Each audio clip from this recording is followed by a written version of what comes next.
And we are back. Everything should be up and running and ready to go. All the bars are sitting we're okay, so it looks like we are in fact live. I had a week off. Last week I was a bit ill. This week I am better. I have a bit of a cough still, but I don't feel quite so terrible, so that's always good. But we are back, and hi, Beardo Dad, how's it going, man? Are we nattering or maybe even battering? Well, a little bit of both, ideally. The battering, VLS, is definitely the word I would use. We have a potential game lined up. Nattering, how's it going, man? We have a potential game lined up at about 8:30. Although, Nattering sounds like a very aggressive and talkative fruit, a Nattering. But yes, I've got a game potentially lined up at 8:30.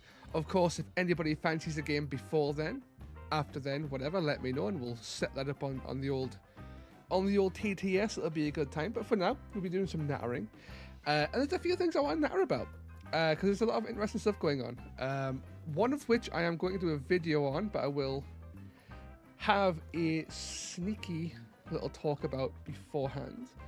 I want to see if I can actually get that up now, because it is rather interesting, and I have just been sent the link to it, which is actually really important. Because I was approached by someone who doesn't necessarily want his name attached to this project, which is crazy because the project itself is rather fantastic. But I have it here. I am going to put it on screen in just a second. It's just getting the right gizmos. So we have this rather wonderful project, and wherever I possibly can, I love to try and get highlight community events or community projects. And I was approached by someone whom I only know as Weird Admin. He has not assigned his name to this. I don't know his name. I am trying to find out, however. But he has basically done a homebrew of Mordheim using Warcry rules. So basically he's took the 6 or so Mordheim warbands, so mercenaries, witch hunters, undead, skaven, chaos possessed, that kind of thing, and he's converted them into Warcry as a standalone thing, so you can play with your Mordheim models within Warcry. And honestly, this is a really cool project, and I want to highlight it. Full disclosure, I was approached prior to this to offer some advice on how to make some amendments, and I have done that. So full disclosure, I am faintly involved in the project, but only in the sense of giving some advice kind of way. And yeah, it's a really cool project. So about the mod, it's Warcry Mordheim warbands into Warcry. They've tried to put fighter profiles and points values in line with Warcry and modeled many abilities, but not all abilities, off of existing warbands and abilities already. And they are aimed to have the same power level as existing warbands, so you should be able to play with actual Warcry if you wanted to, though I think the intention is mostly to play just within itself. And there's a really cool mercenaries warband system as well, where the mercenary faction itself, you can actually pick Reichland, Middenheim or Marienburg, and this will give you different reactions and specific hero abilities linked to those home provinces. And there's a lot here. Like, there's 19 pages. 19 pages of stuff in here, split between different factions. As you can see, I think Skaven's probably the best example of what's been done here, because there's a lot of things that are similar to Warcry but aren't the same. For example, Rat Ogres are not the same Rat Ogres. They have different rules. They even have different rune mark in Gargantuan. They have different rules, slightly different stats. Same with Deathmasters. It's not a 1-for-1. There are amendments. These are actually slower Skaven at movement 5, and for the most part, not all movement 6. And it's kind of cool.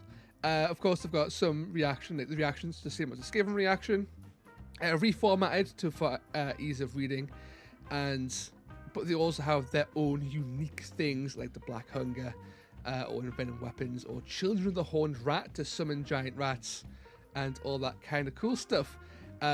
We've got into the Possessed. We've got some really funky stuff in here as well. And I'll go through more in a second, but they've went as far as also implementing their own ally system and their own Bladeborn, which is kind of cool, called Dramatis Personae. And there's a little hiring table to make it more clear what you can take. So you can like see, oh well, a Warlock can be taken in Mercenaries, Possessed, Undead, and Skaven. An Ogre can go into all of them. Elves can only, the Elf Ranger can only go in here, and so on and so forth. When it comes to Skaven are largely disliked by everybody, as are the Undead and Chaos. So they have limited hiring options in there. But the actual options themselves are really interesting. For example, the Ogre. This is basically just an Ogre Breacher from Iron Golems, but jacked up in price appropriately. You couldn't really have an Ogre at 220 points as an ally that can go into all but one faction, right? At 220, it becomes a little bit too takeable. At 250, it fits in a little bit nicer. It's less abusable at that point, and you've got different options from there as well. So it's a really cool update, and like I said, I am somewhat affiliated in those. In version 4.2, I did give my feedback on this as well, and of course, he didn't ask me to go out and share this. However, I feel like I really should, because this is a fantastic project. I never got to play in Mordheim. Mordheim was a game that existed when I was growing up. I never actually got to play it.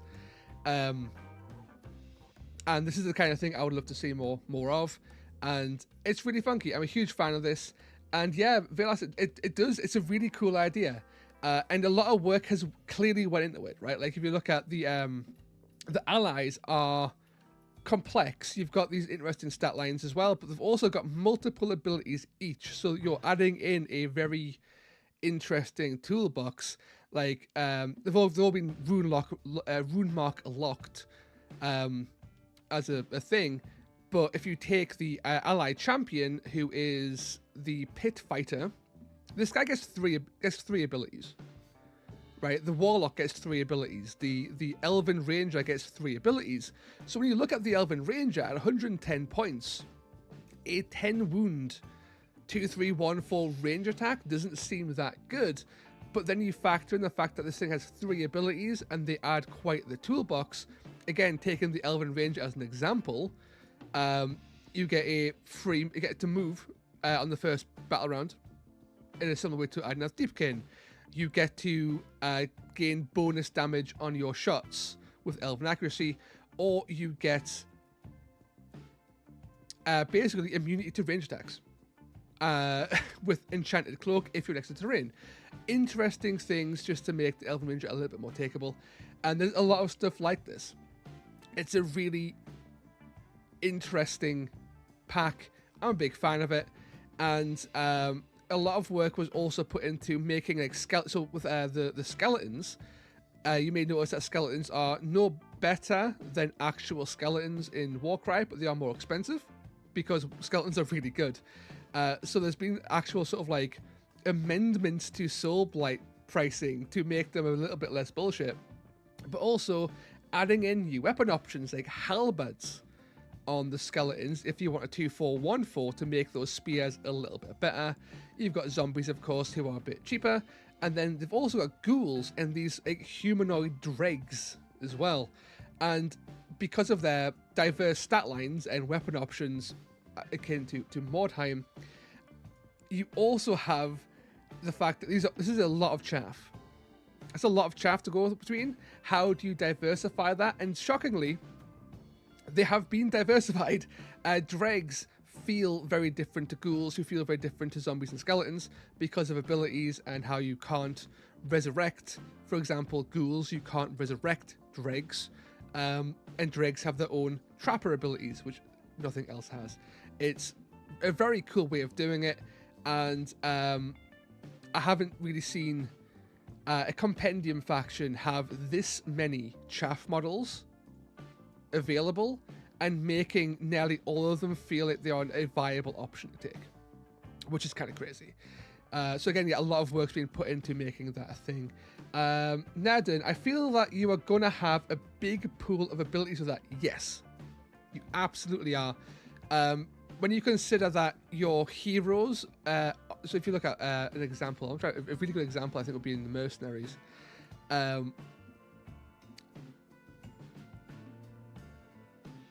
If you look at, for example, the captain shares the scout rune mark with the witch hunter. I think Destroy is even better. Sorry, Destroy is the best one here.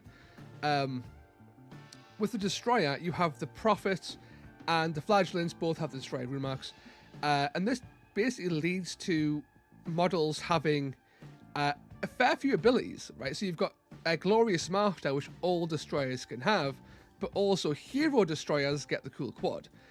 So there's actually quite a lot of abilities. Most things have access to abilities, and when you factor in as well, the Mercenary faction has hero-specific abilities that only come in if you pick that region, with also a thematic reaction. There are a lot of abilities in this. I think as standard, you will get a toolbox when you build your lists, especially if you start adding in allies. They have a fairly big toolbox. Not all of them have 3 abilities. In the allies, like Ogres only have 1 as an example, as does the cavalry. The freelancer cavalryman only has 1 as well.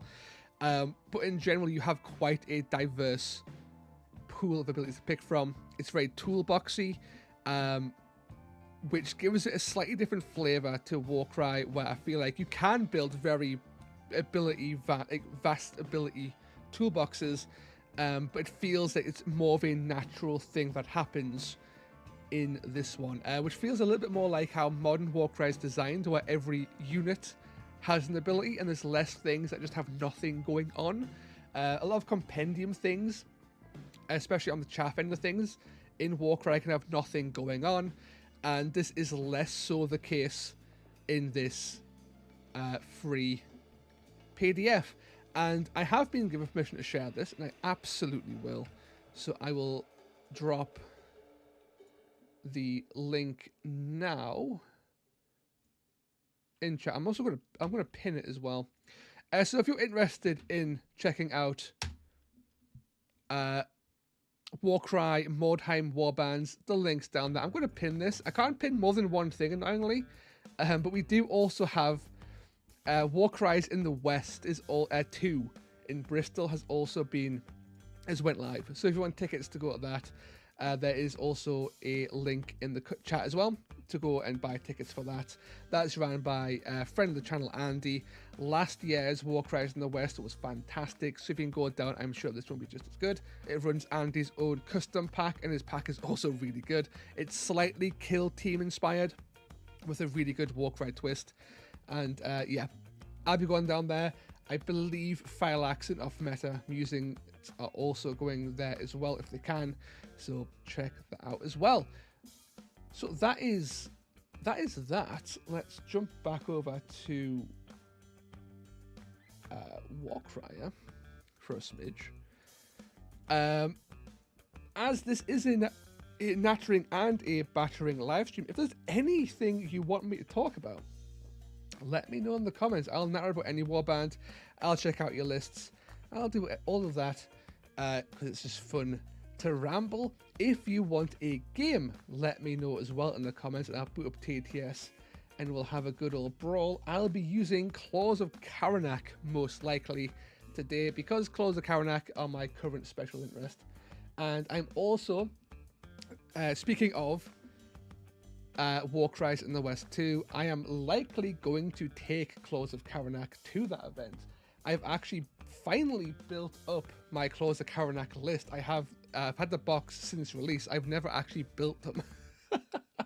I've either played them on TTS or I've proxied them, but I have finally taken off the cellophane and built up my CLAWS of Karanak, and they will make a real-life appearance, I think, at Warcries in the West as part of the Trials of the Everchosen. which is my self-imposed challenge to try and win one event with every chaos-themed. So win one event per chaos god, whilst specifically trying to pick one of the weaker factions associated with that god. So that should be pretty fun. Nattering, I feel at the moment I have 3 warbands I want to focus over: my Sylvaneth, my Iron Golems, and my Pyregeists. That's a diverse setup. With Sylvaneth being toolboxy, Iron Golems being very brawly, and Pyregeists being very difficult. Pyregeists are very difficult. They're in the best spot they've ever been in, because they got a lot of help in not the last FAQ, but the FAQ before that, where they finally got a reaction and they got a lot of points changes. But Pyregeists are still a little bit, they can be a bit tricky still. They have a place, they're doing better than they were. Like with CLAWS of Karanak, they're doing a lot better than they were, but they do struggle. If there's a specific list you would want is to look at, Ned, then I'm happy to look at one of them. But I think before that, whilst I'm just rambling, Iron Golems have been a consistently powerful warband in Warcry. Easily one of the best bespoke warbands in Warcry. Like up there with like Wildercore Hunters, up there with Vulcan Flameseekers. They have been very good. And this is largely down because they've got a fucking Ogre in faction, right? When you've got access to an Ogre Breacher in faction, you have so much play as a bespoke warband. And this guy's also like the cheapest. One of the cheapest ogres you can take in the game, so you can take 2 of them quite effectively. Their leader is also really good, 4-5-2-5 at 170 with 22 wounds. This guy is a menace. He's not quite as killy as, say, the Pack Lord, but he's also 15 points cheaper and more durable than the Pack Lord. So the Dominar is top-notch stuff. And then you've got those incredibly good Amateurs, those really good Iron Legionaries. Iron Golems are great, and of course they got buffed with their battle trait. We Make War is outstanding, or more so it used to be. I think one of the unfortunate casualties of the sweeping changes to Warcry's matched play system with the nerfing of Onslaught and the removal of Rampage and the nerfing of Ferocity is that, and I guess also Brutality, if you want to go that way. So Brutality was nerfed as well, and that does affect the Dominar a little bit. I'm a fan of giving Dominars +1 damage. I don't know if you've noticed, but if I can give something +1 damage, I tend to try and do that because it's my favorite blessing. It's a thing I like to do. But We Make War was a massive buff when the battle traits came out, but nerfing to Onslaught, Rampage, and Ferocity and Brutality meant that Iron Golems probably got hit the hardest out of any warband in the game. And completely, like, just as a backhanded slap, right? Like, they weren't focused specifically, just all of those things made their life harder, because without Onslaught, Ogre Breachers are a lot less reliable. With more expensive Onslaught, sorry. With Rampage being gone, their massive power of being able to always rampage 6 inches with their battle trait has been removed.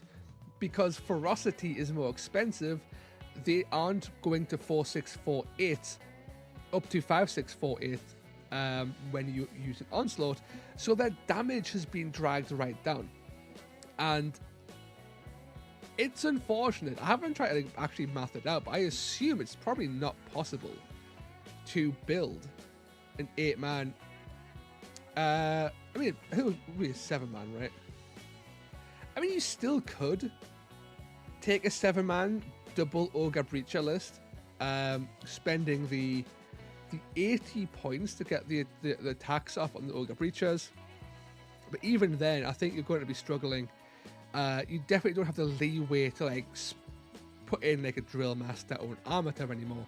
You are very much locked into Dominar, 2 Breachers, and 4 Iron Legionaries if you're going with double Breacher.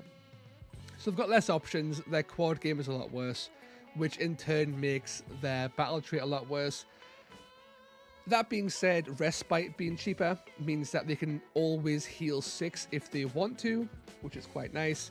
But I think Iron Golems have went from being like reliably one of the better factions in the game to being a little bit on the still good side. Just unintentionally punched in the dick, right? Beardo, same Zinch, Chaos Legionaries, and Ossiarch for me. All fun warbands. I think Chaos Legionaries is my biggest like white whale. I just can't get them to work. Like I can get a lot of things to work in Warcry. I've done my darndest to sort of like highlight like Cypher Lords and pre-buff Corvus Cabal and things like that nature to sort of like, you know, highlight underplayed warbands, but I really struggle to get Chaos Legionaries to work in a way that I want them to work, and I have yet to overcome that. They're a tricky one. And Ossiarch are a solid warband all around. Nattering, I only have one box of them. I bought the Spirit of Torment box and converted the 2 added ghosts to Balefire Guards.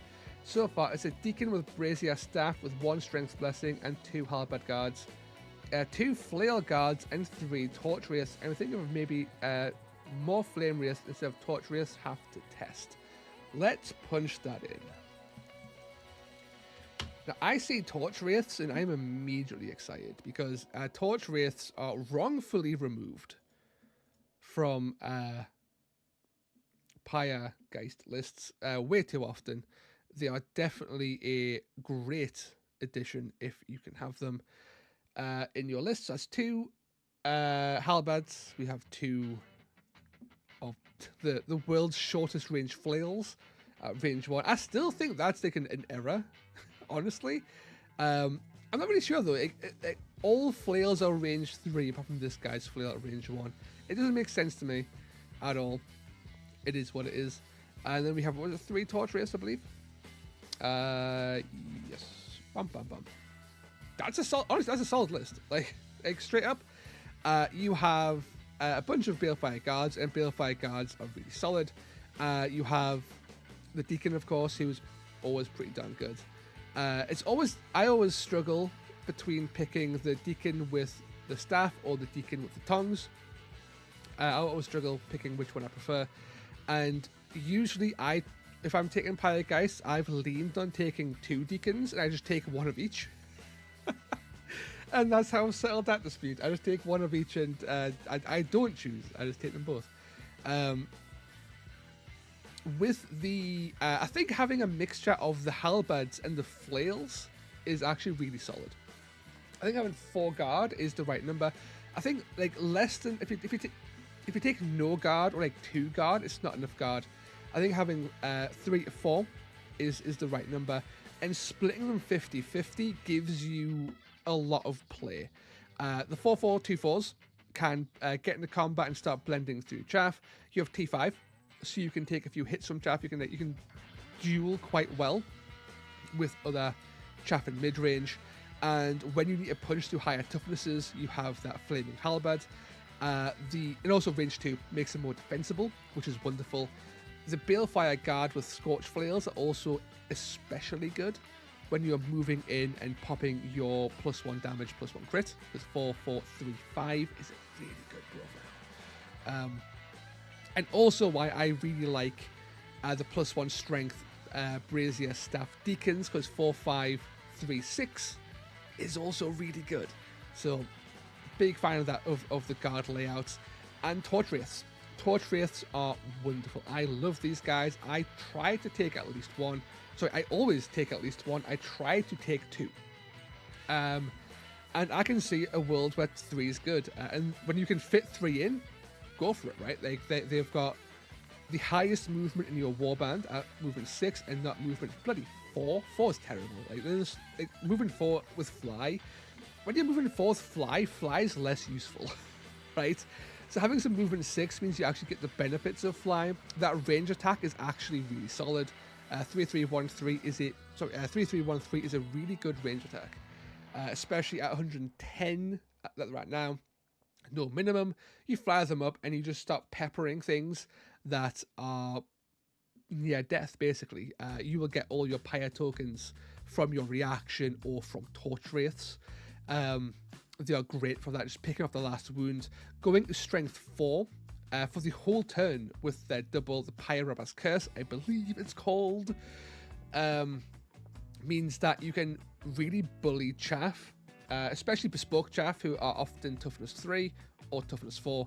You can really bully them just with an overwhelming amount of firepower, especially with 3, right? With 3, it's 18 shots a turn, probably from turn 2, right? You're getting about 18 shots. So from on turn 1, you're getting closer to like 9 shots as you move into range and fire. And of course, if you have your Deacon, so a great turn 1 play for me is Deacon of the Flames is moving up and firing his piddly shot to try and get a bit of damage off. And then on the following activations, I pep out the Torch Wraiths and then try and time when I use Pyroba's Curse to land the kill to get the token. It's easier said than done. But I find that Pyregeist are incredibly fun to play. They're just difficult to actually succeed with. And a really important thing I have found is that you really want to get into melee, into things that have already activated. This is just general advice for Warcry, but it's especially good for Pyregeists because you want to get in and get those attacks off. And if the thing you're in combat with can kill you reliably on their next return swing, or if you're on low wounds and you're about to die, you don't really want to activate every time, and like you don't want to activate and then swing before you die. You're okay with just sometimes just dying so you can react on death with immolation, because cremating for free and then dropping a pyre token, that triggers your battle trait, and that battle trait means you can get more wild dice and you can fuel your abilities more. You've got more control of the initiative. It's really good. So timing your reaction is quite important with Pyregeists. Would I add in more Flame Wraiths? Maybe. Flame Wraiths are good. It's difficult. One of the things I find difficult with Pyregeist is that everything's actually quite good. The issue is they don't have great damage output. So when it comes to mobility, what you'll see in my last 2 videos is that if a warband's got middling damage output, it's okay if they're fast. But Pyregeists aren't fast, and their damage is unfortunately middling. So in the matchups where you're against a Killia warband, you struggle a lot because you can't outrun them and you can't typically outkill them. And this is where they fall over. And as good as Balefire Guards and Torch Wraiths and Flame Wraiths are, none of them really solve that issue. Right? None of them solve the issue of you can't fight things or really threaten big scary things, and you've got no support in your warband to slow these things down. So it's a bit of a struggle. For me, I tend to play a bit safe with the Flame Wraiths and go to the 3-4-1-4 variant because of that range 2. However, again, with your ability just to gain more damage, sometimes the 4-4-1-3 going to a 4-4-2-4 is a really good profile, right? Like, if you wanted, so for me, if you wanted more blessings, you get 20 points of blessings. What would you use those 20 points for if you took a Flame Wraith over one of those Torch Wraiths? And for me, looking at this, it would likely be giving +1 crit to something. And it would likely be putting +1 crit on the Scorch Flails. So they're a 4-4-2-5, going to a 4-4-3-6. They've got more attacks, basically, right? So more attacks means more crits. Higher crit is good, gives them the crit, and I would maybe make that change. Of course, you could take allies. There are all kinds of allies you could take within Pyregeist. I mean, just to make it, you lose your trait though, and I'm always a little bit sad losing my trait in Pyregeist because it means that your pyre token play becomes really bad, or at least way less viable. But like even something as super simple as a Briar Queen, right? You've got Briar Queen and Pyregeists. If you saw my Skig and True Blade video, I absolutely love the Briar Queen. She's my favorite death ally at the minute. You could do something probably like this. Not quite. So you take off one of these halberds probably, and then squeeze in. Can we do this? Ooh, we're struggling. We're actually struggling here. We're struggling to get to the right number. Okay, you could do something like this. You could probably drop one of these for like one of the thorns of the Briar Queen and your sword. But you can definitely get to 8. It would be a case of reducing your Balefire guards basically down to get the Briar Queen in.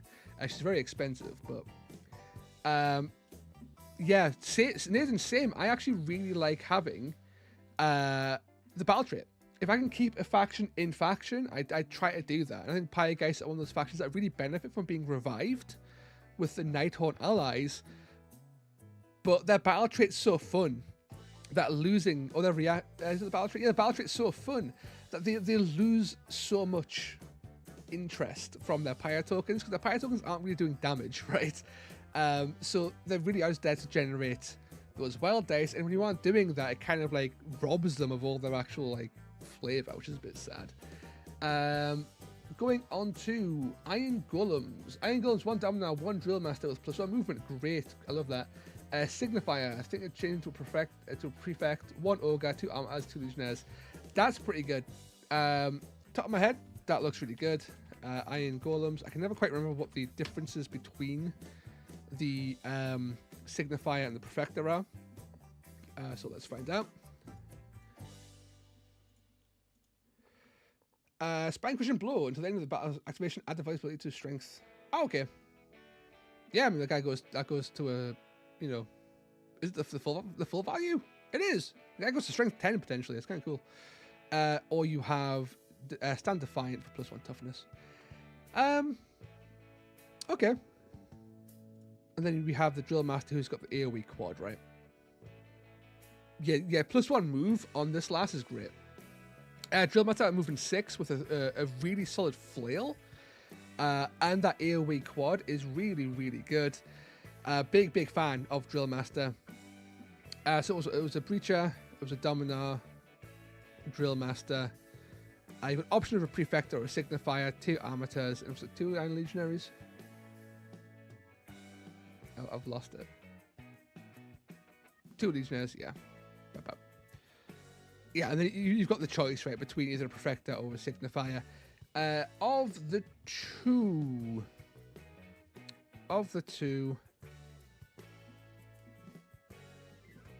honestly, not quite. I was like, can I take it like 2 Iron Legionaries over that? No. I would actually. So I'm not a huge fan of either. The +1 toughness buff is quite nice, I guess. It's just really slow. Right, like the Signifier is just the ability is quite slow, and the Prefector, yeah, the Prefector takes the Prefector takes away your blessings, and the movement on the Drill Master is really good. Having movement 6 pieces though is quite nice. I would actually consider taking a 3rd Armator. That's so close to actually. That's really sad. I was in my head. I'd be taking Armator. You can bless the Breacher and also the Drill Master, but actually you can't. It's just a little bit shy. I think it's 5 points shy.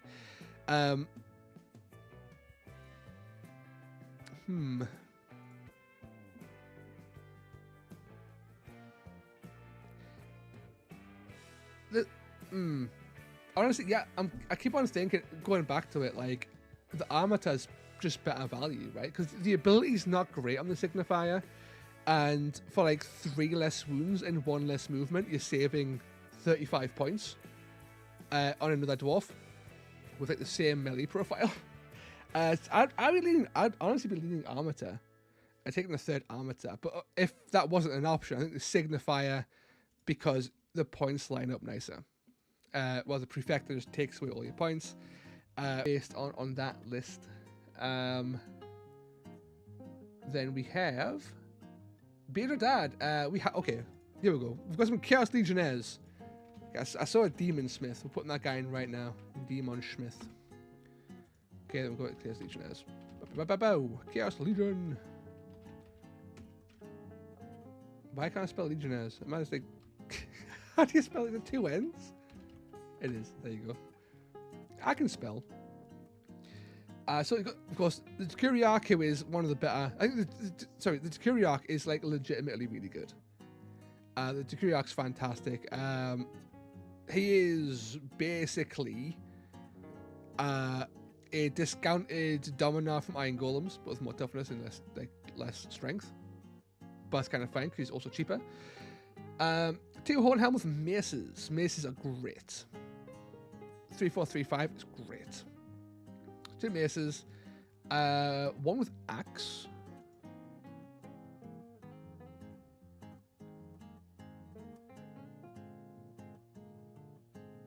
Oh, sorry. I jumped ahead. We have... Not you. Be gone.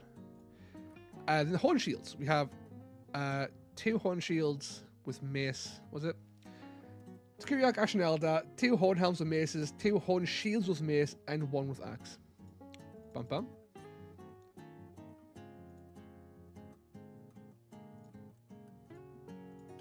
Am I missing something here? Kyriarch, Ashen Elder. Oh, Ashen Elder and a Demon Smith. Yeah, I'm missing the whole Ashen Elder. Okay. I'm totally missing the dude. Here we go. I can understand. I know what I'm doing. I'm a professional. So we have so Ashen Elder gives you the ability to pit a guy and make them hella swole. Demon Smith lets you pit a guy and make them hella weak. And then you've got these big maces, right? These maces are great. Even on the horn helms as well. 3-4-2-4 on something that's a bit squishy means you can or have been made squishy is great.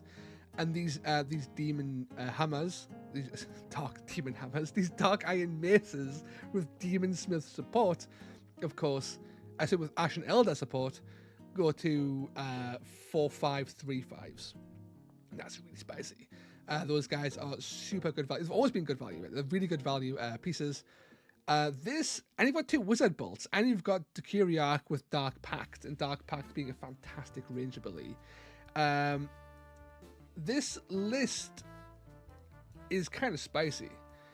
The only concern, which is always the concern, is that obviously you're relying on buffs and debuffs, and the meta has slowed down to allow buffs and debuffs to take effect, but that's not always the case.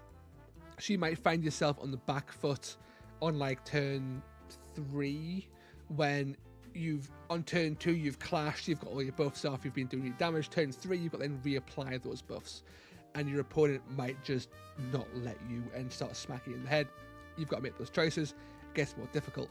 But with 2 wizards and a bunch of extra wounds, because these are still dwarfs, they're still 20 wound dwarfs, and the Ashen Elder being okay in melee as well. Not great, but okay in melee. And obviously 30 points for speed on the slow boys. Yeah, that checks out. The other option could be to just put strength on the Dark Iron Maces.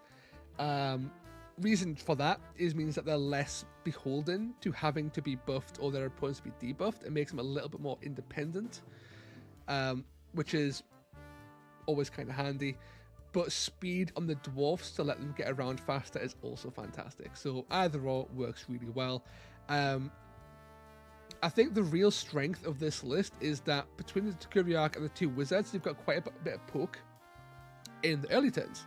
So that poke means you can blast with those wizards weakened down, and then just zap the Dark Pact from across the board and just blow that guy up. It gives you a decent amount of pressure on the board to get those kills early. Once those guys are dead, you can then wander up with those big maces and just start slamming. And Horn Shields are good value, right? Like, it's unfortunate that Horn Shields get a bit of a bad rap because I find that they get compared to Ardboys a lot, and Ardboys are efficient on the wounds because they're slower, right? So you sacrifice 3 wounds on an Ardboy to gain +1 movement. And the movement's helpful, but also having a 15 wound wall of stats tends to feel better than a 12 wounds. The Horn Shields get compared a bit poorly, but they are solid blocks of dudes, and they're good. That melee profile is solid. They'll fight pretty well. Houston Toad, strength on the wizard bolts is also another good idea. Again, it lets you push that damage through from a range. It does mean that the horn helms are a little bit less independent, but also it means your pressure game is stronger from a distance. So your early game pressure is better. So there's a lot of ways you can go with this, right? I think that's the takeaway, is that you put movement on those demon smiths, or you put strength on those big old maces, or you put strength on the wizard bolts. I think all three have value, and testing would be the way to go to see how that fits into your playstyle. Horn shields do get power crept by Warriors of Chaos with shields. Yeah, there's that as well, isn't it? Yeah, I forgot about Warriors of Chaos, and they're incredibly points efficient dudes. Yeah, they do a little bit, don't they?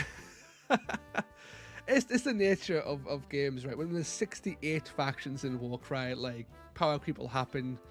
When you're trying to fix one warband like Slaves of Darkness, so their mid-range is actually takeable, you then make other things seem less appealing by comparison. So Horn Shields look kind of pants because of that. Nattering, I feel Shield Chaos Warriors is such a troll model. You just have toughness 6. Yeah, they are. They are such little shitheads. Houston Toad, I think you could make the Chorfs a bit of a distraction to guide melee threats where you want them to be. Yeah, there's also that. There's also that as well. You could use your Chorfs in that sort of effective manner. And also as well, you could Ashen Elder your Demon Smith. So another thing, if you really wanted to push through on that early game pressure, Ashen Elder triple into Demon Smith to turn the Demon Smith into a 3-5, 3-6 if they're blessed with range. You basically make a pocket slan. So in that early game, you can do that and go kaboom with the Demon Smith and blow some guy out of the water, and that's another option. The combo of Ashen Elder Demon Smith opens up a lot of fun things. Because of course you could also Demon Smith to reduce the toughness of the thing your Ashen Elder is shooting at to help that guy out. There's all kinds of funky stuff with these two working together. And they're not, a triple isn't hard to make, and a double is everywhere. So you can quite easily pull off a half of that combo, if not even the full combo, to mess with people in fun ways. I can see this doing work. I can see it doing work. It is working off a Chaos Legionnaire's base, which is always a little bit tricky, but they do have some pretty good stats, which should help them out. Have I missed any other lists? Because there's been a lot here. Yeah, Nattering, moving forward is kind of more jump pack feels. It is moving for fly on those Pyregeists. It doesn't feel great. VLS, you've already left, I assume. If you're still here, I will catch you next time. There's some solid points. Yes, thanks. Last time I tested my Iron Golems versus my Pyre guys, I had like 7 Pyre tokens on the field. Yes! Yes! 7 Pyre tokens. Like, back in the day, right? Like, there were reports that people had like multiple games of Pyre guys and never got a single token on the board, right? It's sad. It's depressing. Those guys didn't take torch risks, clearly. But 7 Pyre tokens. I think my record, I think, is 5 or 6. So having like 7 on the board's wild. That's so good. I love it. Oh, that's an interesting way. With the crypt lessons are great. On those 4-4-2-4s. Iron Golems, we make war can be so juicy when you get a triple or a quad 6 and suddenly the opponent looks terrified at your ogre or your drill master. Less so on the, well, yeah, yes, of course, because the triple means you can do your run 4 and do flat 6 damage, and the quad on the drill master is really good. Yeah, so we make wars being sort of like its power was all on the ogre, because you would rampage the ogre or you would triple for the charge and headbutt up with the ogre, right? But now it's been redistributed a little bit, so the quad really goes on the drill master. You want to get that drill master in to gain the benefit of a quad, which is really good. That's a good shout on that. We make war, because I didn't actually think the drill master getting the benefit. The drill master gets a massive benefit from that battle trait. I used to prefer the Perfecta hand. I used the Perfecta hands and put the Signifier pull on top of the back to be able to win as either. That's really good. That's a good idea for modeling using Toad. Do I hear all Mutandos? I like Mutandos a lot, right? But Mutandos to me are the perfect example of Games Workshop making a unnecessarily convoluted ability just to not have a repeat of an ability, right? Because Mutandos are great. Like, I mean, not great. They're okay. Like 145 points, like 3525. It's a bit shitty, right? Like if they were like a 4525, I'd accept that, but like they're getting pretty expensive for just 3 attacks, right? Like they're a bit ooh. Oh, that wound fire is nice, and of course I still maintain 18 wounds. What really bugs the fuck out of me is this shit. What the fuck is this? Like, pardon the French, what is this? This is Gamers Workshop going, look, we really want to give the Mutando some kind of like charge ability, but I don't want to copy someone's homework and just use charge. So I'm going to make worse charge in every conceivable way. Every conceivable way. And then make it a triple. Why? Just give them charge. Like, Mutando with charge is actually pretty solid. I would accept Mutando with a charge with his 3-5-2-5, because you charge him in, he gets his 6 attacks, having a good time. But you're spending a triple to move twice and get 3 attacks off and achieve very little. Like, it's just not good. It's such a silly ability. Mutandos, man. I love the model, the goofy little faces and the little beastmen hooves. But someone was smoking something with their abilities. But I think that was the Chaos Legionnaires in general. They were doing something funky with that.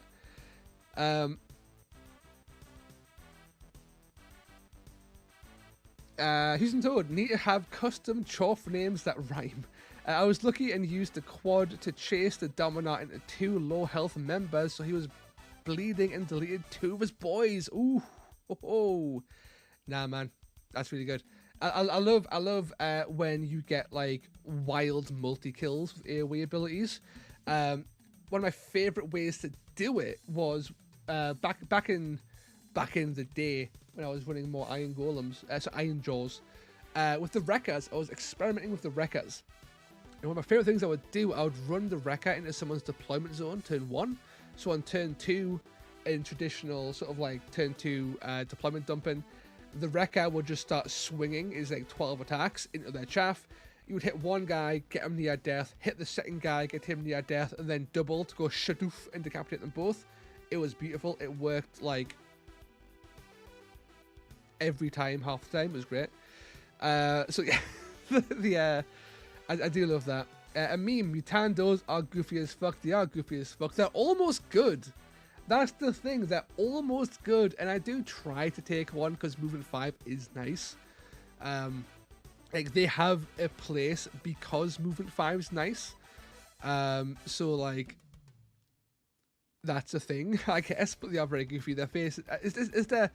It's their funky helmet in their face, right? Because they're beastmen, right? They are actually beastmen. They are real horns coming out of his helmet, and he's got little hoofs. He's a cute boy. Nattering, honestly, I'm really happy with my Iron Golems. With the new, with the wild orc bits I got from print, I could make them all have rough ice weapons, and I love them. Plus the little laser cut snowflake for icy golems, dude. That sounds. Bleh. I can't speak today. That sounds like it would look sick. That looks really cool. I would love to see them when they're done. That sounds really cool. Sounds really, really cool. So, one more thing with Chaos Legionnaires, and this really rubs me the wrong way. Is apparently I'm on the warpath with Chaos Legionnaires apparently, right? This is almost so good. hurts my feelings. It makes me sad. Like, this battle trait is just so much yes, and then to throw it in the fucking bin at the end, right? When determining who has initiative, yeah, okay, sweet, but not when seizing it, which is the only time this is actually important. If there's a tie, don't roll off. Like, just take that out. Let me seize the initiative on ties. Right? That's it. That's all it had to do. That's all it had to do. And then Chaos Legionnaires have such a strong control over the initiative phase. It's so good. It's so powerful. And yet, they don't really have that. There's a little bit of power in the first part, because it means that when you tie on the first roll off, you can decide if you've got initiative, and your opponent still has to sort of like beat you to get the initiative. You've got that advantage there. But it doesn't give you quite enough power. I would love this if this was just removed. So you can seize initiative on ties and give the Chaos Legionnaires a really powerful initiative phase, because there's a lot of warbands that have powerful initiative phases, but it's not an element of the game that is really focused on in any way. Like, it's always done in a way that, how do I put it? It's a secondary benefit, right? So if you look at Dark Elf Savagers have immense control over the initiative phase. Tyrannic Cohort have immense control over the initiative phase because they generate buckets of wild dice. But the initiative phase domination is a side effect of just having more dice to play with. Whereas Master Manipulators, if they just took out this stupid bit right there, if that was gone, you would have a battle trait that specifically targets the initiative phase and makes them good, like amazing at controlling the flow of the battlefield, and also making your opponent think more in the initiative phase. They have to consider them when this is active. Of course, you couldn't take allies, but whatever, right? Like, this could be a really fun, really impactful reaction. As it stands, it has its use cases. It's just not as powerful as I would like it to be. I think that they kind of just bailed, like bailed last second, going, "Is this too powerful?" No, maybe on a better warband, but like scale to Chaos Legionnaires, no, it's not too powerful at all. I wish they could redirect attacks or something. Stealing wild dice would be cool. I think that they should have done something to play into this shit. Dark Pact, which for the record has been power crept. There is better Dark Pacts in the game now that don't hurt you, so it's just a worse version of the Twist Wield now. But Dark Pact is genuinely a fantastic ability. I would have loved to see more abilities that did damage to yourself. I would love their battle trait to hearken to the damage you've taken over the course of the game to give you buffs. So if you've taken like 10 damage over the course of the game, you get XYZ. You take like 3 damage, 6 damage, 10 damage, 15 damage, and you get scaling buffs that apply to the whole of your warband, but most of your abilities will tie into you take a little bit of self-damage, potentially, and that could be pretty cool. You would need to make their abilities good though, which is one of the things that Chaos Legionnaires really struggle with, because their abilities kind of aren't, which is the sad thing. Their abilities aren't that good. Like Shield Ram's just like passable, right? Brutal Swings, nice. Again, higher crit. That's great. It's a shame all my guys have 3 attacks, so it means nothing, right? And also, only these guys can do it, right? So you go, oh, well, I've got 4 attacks on the Horn Shield. He can't use it. It's only on these 2 guys who have 3 attacks. And what makes it worse is that it only works on the next swing. On the next, it's just having both attack actions. So you can completely whiff this. And it's just like, it feels bad. It feels really bad. Headlong Charge is just shit charge. True Master's Favor is completely standard, and Wrath of the First Prince is so cool. Free attack action, a number of hits scored by that attack action equals half the value of this ability, become crits instead. That is great, but it's only great, for fuck's sake, on this guy. On this guy, because he has good crit and lots of attacks. So you've got to be able to actually land those hits. So it's basically only him and maybe the axe, because he's strength 5. Right, like, it just, come on. Like, I walk away feeling so sad that, like, there was something cool to be had. And I think it really just boiled down to Dark Pact. If Dark Pact was cooler, if the design thought process behind Dark Pact was applied everywhere as a redesign, right? And you are inflicting damage on yourself to enhance your abilities and get really powerful abilities in exchange for damage when your wounds aren't that high to begin with, right? You don't change their wounds, they're still low wound count. So the self-damage is impactful. But hit like a ton of bricks and you get like game-wide bonuses. Fucking awesome. But no. And yes, stealing wild dice would be cool. Like, is there anything that steals wild dice? Warcry? I don't think so. Mistress of Friendship deletes abilities. Yeah, I think there's definitely like play in the initiative phase that they could interact with a bit more, and that'd be really cool. Yeah, I think it would be a genuinely fun place to exist within. Time we're looking at, so we should be due a game in the next half hour to an hour. If anyone fancies a game, by the way, of course, drop it in the comments. We'll hop into a game. We'll have a good time. We'll throw some dice, and I will whip out the CLAWS of Karanak. It'll be a fun time. CLAWS of Karanak was a fun time to play. I am quite the fan, especially when I get when I'm doing a video on something, I get quite like quite was it? Not obsessive.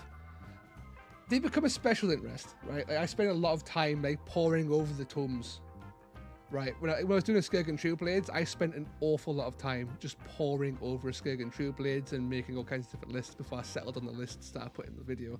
Same with CLAWS of Karanak. It was like a lot of just like, these have become my life for the last week, as I just like vibe over like some fairly low tier guff. But they are definitely a one of those warbands that I of a guilty pleasure. Same as a Jade Obelisk. I think Jade Obelisk is actually a good segue here. Jade Obelisk, like, these guys were so close to being good.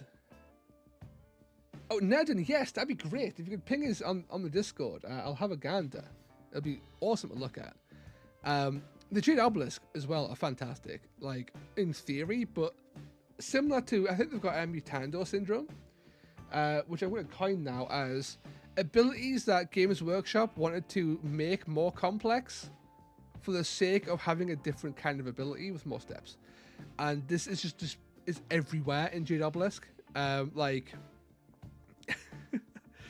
one, the trait, the hell is this? What is this? The trait is just, it's bonkers. The first time you use Bloody Tribute, you can heal an icon bearer full. Like, Bloody Tribute is a crazy, terrible ability. So that's unlikely to happen. It's cool. Let's buff their worst ability to heal an icon bearer. But also, it's the first time you use it, so you've also got to make sure your guys have taken enough damage to make it worthwhile. Chaos of Jade is, of course, like how every single version of this reaction should be.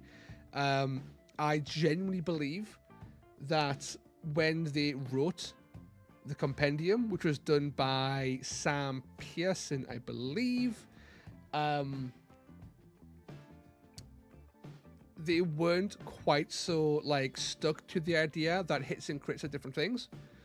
And when it became more apparent that like hits and crits are different things, and then John did the only time they've done this reaction again since John came into power, they specified it.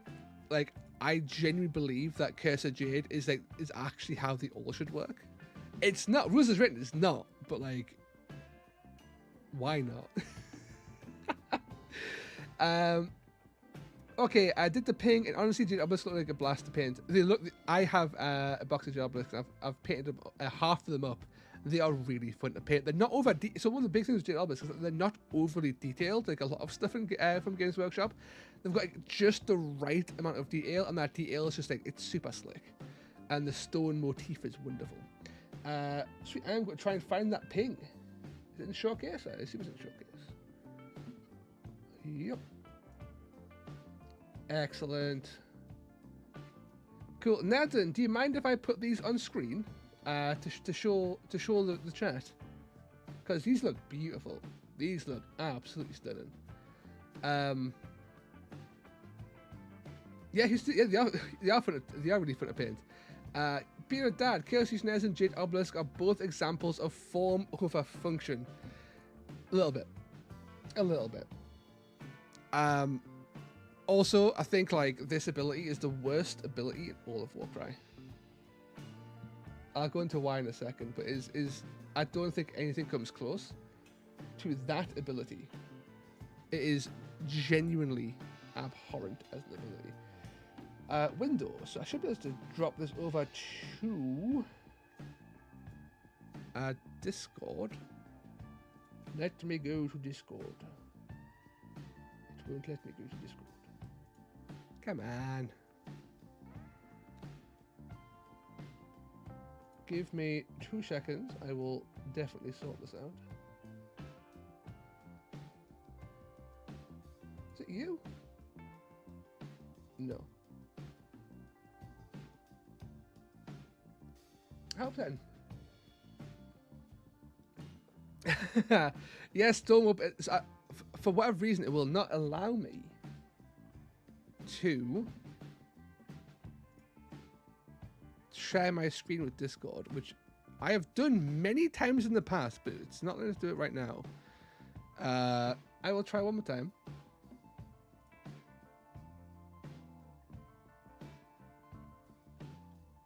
No.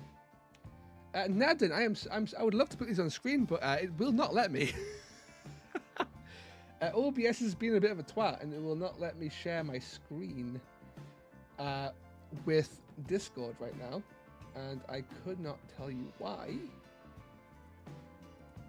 It wouldn't even let me add Discord as a thing I can show. But that being said, my God, those frost axes. My God, they look amazing. The Dominar's Frost Axe looks absolutely stunning. The snowflake on the signifier, great. The ice pick hands on the Gorga Breacher, these are beautiful. These are so good. I wish I could show them. I'm devastated. They look amazing, dude. Absolutely love these things. And they're recent too, so this was on the 9th of January, so these are amazing work. Absolutely love those.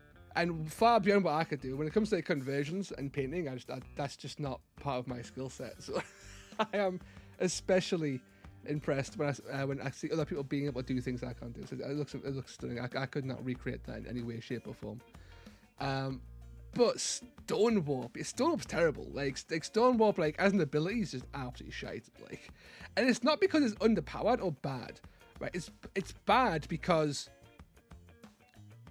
if you're new to Warcry, if you're a veteran of Warcry, you will read this at least twice before you actually know what you're doing. This ability is so wordy, so convoluted, and the effect so underwhelming for the amount of fucking mental gymnastics you have to do to figure out what the fuck you have to do with Stonewarp. It's staggering. It's a staggering level of making an ability way more complicated than it has to be. For no benefit, there is zero benefit for like the added source to this ability. Like, a fighter can only do this ability if they're within 9 inches of a visible Jade Obelisk and Icon Bearer guy, which is the guy with the big stone in his back, right? Which is sure. Then remove a number of damage points allocated to this fighter equal to half value ability rounding up, so you heal up to 3 damage. Okay. If you're next to a Jade Obelisk guy within 6 inches, not 9, within 6, because having 2 different ranges is totally a thing that you want to have in an ability for fucking cohesion. Let's have 2 different fucking ranges. With the Jade Obelisk and the Priest Rune Mark, which is your leader, remove a number of damage points allocated instead. This is just terrible Sylvaneth heal, like Spirit Song. It is terrible respite. Yes, you can use it in combat, but whenever I've seen people use this, they are confused as to who they are healing. Who does the Icon Bearer heal somebody, right? Like, does this guy heal somebody, or is the guy using it healing? Why is there 2 different ranges? Why do you need 3 models to do a basic ass respite? And why does it have to be in this awkward ass, like, weird disjointed triangle-y bubble thing? Like, it is terrible. It's such a badly worded ability that has no need to exist in this way. It could simply exist as heal fucking dice value damage. That's all it has to be, right? Like, this fighter heals dice value damage. Sorted. Do it Sylvaneth. What is this? Like, this is the same thing as the Mutando, right? We want to have a heal, or in the Mutando's case, we want to have a charge, but we're going to pointlessly convolute the whole process and make it worse. Like, sure, why? Why would you do that? And then they come straight back in, and then they drop Hammering Strikes, which is a good ability, but it's also a little bit convoluted as well. I've seen your players trip up on Hammering Strikes and how it actually works, because you can't do it if you've moved. You have to be stationary, right? You've got to be stationary, swing, and then swing again with Hammering Strikes. So it's a little bit like, it's a bit clunky. It's thematic as all hell. Like, this is the kind of clunk that is, it's a clunk that fits the theme. It, like, as much as an ability can, like, as much as text and dice rolling can be, this evokes the idea that you're like slamming a chisel into someone's skull on the first attack action. On the second attack action, you're getting that hammer, and you are slamming that chisel and popping their head like an egg, right? And Hammering Strikes feels like you're doing that, right? It's super evocative, and that's the kind of like clunk that is good. This is the kind of clunk that is stupid. Rock Shattering Blows is amazing, of course. Bloody Tribute is painful. Again, why do so? Right, okay. So Bloody Tribute is, you can only do it if your leader gets a kill. Your leader sucks. She will not be getting kills. You then pick a friendly fighter not visible to you. Super important.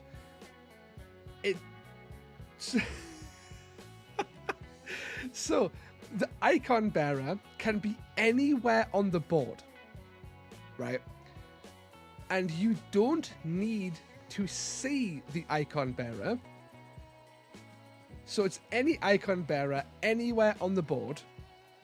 And then a guy that can see the Icon Bearer within 9 inches can then make a bonus move action. What?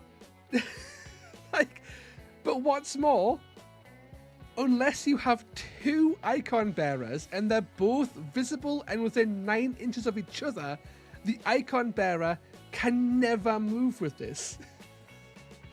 Unless you have two in that specific scenario, because the icon bearer can't see himself. So, another example of why is this so convoluted, right? It's crazy convoluted, and it's just stupid. I don't get it. And their quad is, again, legitimately good. Their quad's fantastic. Again, it's a little bit wordy, a bit convoluted in a very Jade Obelisk kind of way. Because, of course, it has to combo with the priest for some fucking reason. But the might of the speaker is really good. It can only be used by the speaker, but the speaker picks somebody. And then they gain... what do they gain now? This fighter can make up to 2 bonus moves or bonus attack actions. And of course, the icon bearer can't pick himself. He's got to pick a friend, which could be an icon bearer, just not himself, to go off on a bit of a rampage.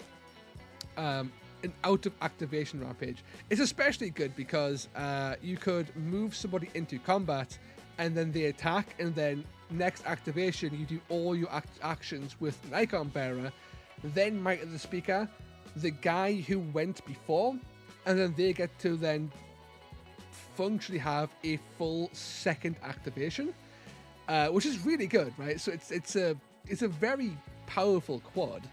It's just a little bit awkward, which is a theme of the Jade Obelisk. Especially when you factor in their fucking trait as well, which is just stupid. But I think they nailed it with hammering strikes, right? Like there was definitely a design decision to make these guys a little bit clunky and a little bit slow to fit with the fact that they're turning to stone. And it works well, hammering strikes. It works well with nothing else, sadly.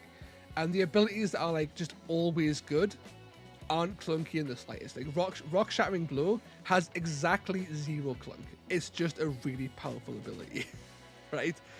Gaze the Idol Arc has exactly 0 clunk. It's just a pretty darn good ability. And then everything else is just a mixture of like why it just exists. Oh, this is good, but weirdly clunky. I don't know. Jade Obelisk are just odd. They're very odd. I think there's something there with them, right? Because we just looked at, what was it, Chaos Legionnaires. You compare those Horn Helms to a Desecrator with Stone Smasher Hammer, or even better, I guess, the Desecrator with Iconoclast Warpick. So the actual their stats compare more like linearly to the Statue Smasher Hammer, because the 3535 is similar to their 3535 Dark Iron Mace. The only difference is that obviously they're 20 points more expensive on the Chaos Legionnaire side. They have 6 more wounds and +1 movement. Those are genuinely good stats to have, and is a good amount of stats for the 20 points. They are well priced. They're both well priced. The difference is when you are at this points level and you have this attack profile, insane. When this goes to a 3-6-4-6, what? That's wild. That's incredibly good. And of course, the Iconoclast Warpick is even better because this guy goes to a 4-6-3-6, which is less damage, but an extra attack is just better than buffing this thing up, right? So like, the damage these guys output is staggeringly high. For 100 points, these guys are, I believe they are slightly, and only slightly, less efficient than Vulcan Flameseeker Scalebreakers, who are up there as one of the most efficient damage dealers in all of Warcry. So when Jade Obelisk have, like, you know, a slightly less efficient, but still one of the most efficient things to exist in Warcry in their roster, that's kind of insane, right? Like, Desecrators are genuinely terrifying. You do not want to fight these. If you can't kill it, you don't fight it because it will kill you back. It's incredible. Desecrators handle... my brain. Chaos Warriors. There you go. I got there in the end. Yeah, they do. because they get lots of attacks and they hit on a 4+, and they do 3-6 damage when they smack them, right? Like, nasty stuff. And then the stun cutter tools are also legitimately good, because obviously you're getting that big old damage spike on hammering strikes. They're faster. It's just a shame that their wound's 10. I feel like that was not required. That wasn't a required nerf. They didn't have to do that. These could have had 12 wounds as well, and they would have been fine at 95 points. And I still think you would probably take more Desecrators than Defacers, but Defacers are so much harder to take because 10 wounds is so much easier to kill.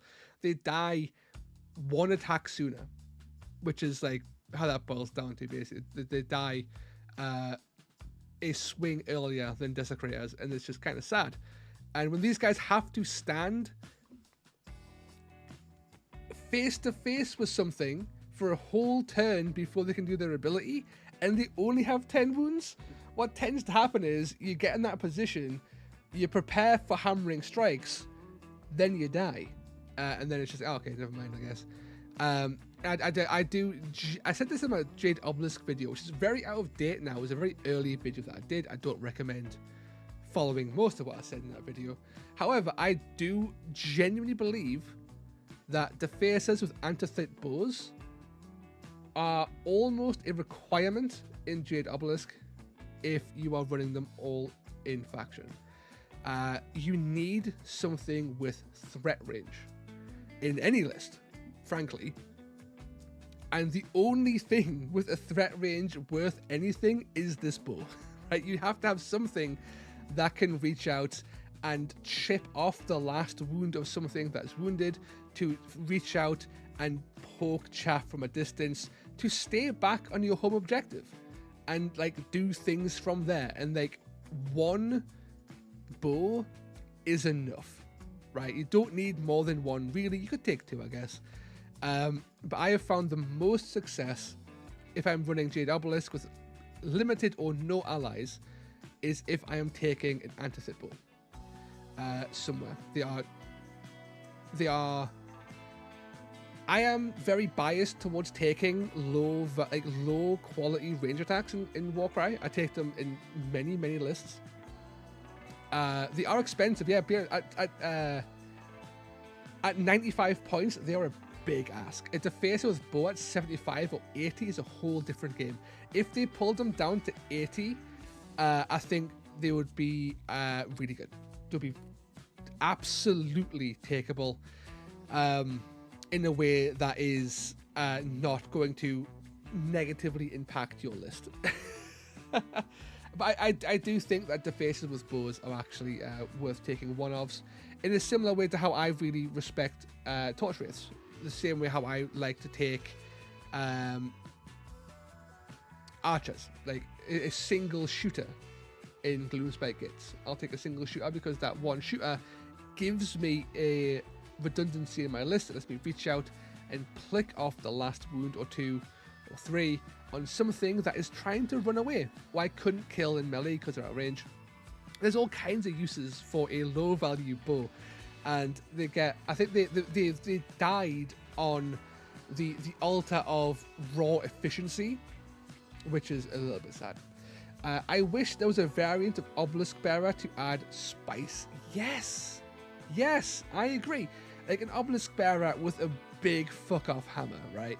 Like an Obelisk Bearer, imagine an Obelisk Bearer. One of them his swords are sort of like, I don't know. So one of them is a hammer, but the hammer is actually the obelisk itself, right? It's a giant, just honking chunk of jade on a stick, and he's still bearing the obelisk, but as an actual fucking 2-handed weapon, like a giant murder hammer. It'd be awesome. I don't know how you'd ever stat that to make it worthwhile when you've got this motherfucker and this guy here. But it would be good to have, because this guy's insane. Like, again, just for like more raw ass efficiency, this guy's wild. 4424, 20 wounds and 110 points. The Obelisk Bearer is another insanely efficient dude. It's incredibly good. So there's a lot of good in Jade Obelisk. That's the thing. There's a lot of good stuff here. It's just that their core of the design's a bit clunky. They've got some overpriced things. I actually love the Idle Arc. Bring them down to like 80 points, please. Like, fuck this price tag. Get out of here. Like, make them 80. Stop being a dickhead, Games Workshop. Just don't do that to us, please. They've got some good stuff. There's a little tweak here and there, right? Like, make this something worthwhile. Like, keep it as a heal, sure, but like, make it better. Please. I beg you. I get it. The math of dealing, say, 10 damage compared to 12 can be made with range. Force your opponent to recalculate charging in. Exactly. With the Obelisk Bearer, I have to think of Obelisk from Asterix series just taking the Obelisk to smash a dude. You just have to, man. You just have to. But I love Jade Obelisk. Again, I haven't quite managed to make a list I am truly happy with when I play them. That isn't just like taking the core staples of Chaos, which it's a struggle not to do because Chaos has some really powerful stapley pieces it can take. Obvious ones being like True Blood. It's like, oh, how do you deal with things that kill your guys too quickly? True Blood, woo! It fixes everything. Be your dad, or make the hero you need to kill actually able to kill. I know, what the hell is this? Now, I'm fine with this profile for the record. Sorry, I don't mind her being like a strength 3, 1 damage minimum noodle. That's fine, okay? But if she's ripping out someone's heart, okay, she has to have crit 6. You can't be given a crit 4. That's not good enough, right? Like, make this last 5 attacks, crit 6, and just let them have fun. Or keep her as is and reduce her points cost, so she's actually not a 105 point tax. The biggest benefit to the Nephrite Priestess is sadly her movement. That's the only benefit she has.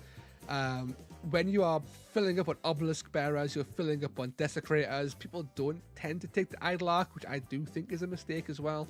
But people do tend to skip them, which is fair. I think it's a reasonable thing to do. They're very expensive. Like the fastest thing typically becomes with Nephrite Priestess, and she has 20 wounds.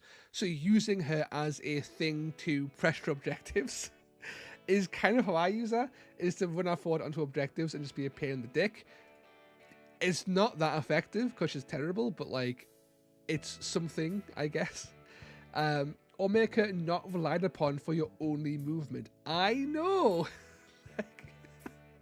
Like, your only movement trick comes from her, and it's not even that good. Like, bearing in mind, okay, it's a triple. This is not a good ability. Like, even with all of this nonsense here, right, all this bloat and nonsense, this does nothing. This is a terrible triple. It's really bad. When you compare this to, like, even Pyregeists and their triple to make people do more things, or Akalthea Zandaya, or any other really powerful movement or efficiency, like action economy based triple, this one falls short, even from the time. Like, even when this was released, this was a bad triple. It hasn't been power crept, it was just always shite, which is just sad, right? Maybe give her an Idle Arc Resurrect. That would be great. I genuinely think the Idle Arc could be resurrected on a double. Right? Like, oh, like, here's the thing. So, similar to, not to sort of like rework an idea that I had, the Nephrite Priestess is an ideal character to interact with the battle trait, to rework the battle trait entirely, to give buffs to your warband, and those buffs to your warband, like, you have to like stab one of your either like wound somebody who's an enemy, or like draw blood on a sacrificial lamb in your own warband to gain some sort of benefit. Don't know what those benefits would be, but some kind of blood sacrifice absolutely fits with the theme of Jade Obelisk. And if that's your blood or their blood, it doesn't kind of matter. And one of those effects could be that you get to resurrect an Idle Arc who's died. Or it could be you get to make a free move action, or you get to do this, or you get to do that. There's so many ways you can make the priestess be an interesting support piece who is entirely designed around blood sacrifice, around that kind of idea. And they didn't. They made a really cool, scarred up, like, kind of horrific looking, like, priestess who's holding a heart in her hand and the world's nastiest dagger. And the only thing that ties into that ability, into that theme, is this one ability that's terrible.